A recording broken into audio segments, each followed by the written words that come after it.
2010 সালে খোঁজ the search ছবির মাধ্যমে ফিল্ম ইন্ডাস্ট্রিতে পা রাখেন ঢাকায় ছবির আবেদনময়ী নায়িকা ইয়ামিন হক ববি। এরপর অভিনয় করেছেন কয়েক ডজন সিনেমায়। সর্বশেষ 2019 সালে মুক্তি পেয়েছিল ববি নির্মিত সিনেমা নলক। এতে শাকিব খানের বিপরীতে অভিনয় করেছিলেন এই নায়িকা।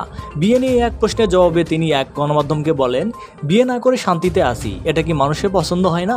সব জায়গায় গেলে একটাই প্রশ্ন, বিয়ে কবে করব? হ্যাঁ করব, তবে দায়িত্বশীল এবং ভালো মানুষ সবসময় পাওয়া যায় না। সেরকম কারো সঙ্গে দেখা হলে অবশ্যই বিয়ে করব। পাত্রে কী গুণ থাকতে হবে এ প্রসঙ্গে তিনি আরও বলেন, আমাকে কেয়ার করতে হবে, ভালোবাসতে হবে এবং লম্বা হতে হবে। এবারের ঈদুল আজহায় ঢাকায় করেছেন তিনি। পরিবার নিয়েই ঈদের পরিকল্পনা করেছিলেন। এতিমখানাতেও সময় কাটাচ্ছেন এই নায়িকা। তার ফাঁকে নিজের সহকর্মীদের সাথে ঈদের আনন্দ ভাগ করে নিয়েছিলেন। প্রিয় দর্শক মণ্ডলী, একটি কথা না বললেই নয়, আমাদের চ্যানেলের সমস্ত ভিডিও শুধুমাত্র বিনোদনের জন্য।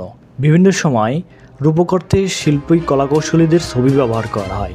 এটা সবাই বিনোদন হিসেবে গ্রহণ করবেন। ধন্যবাদ।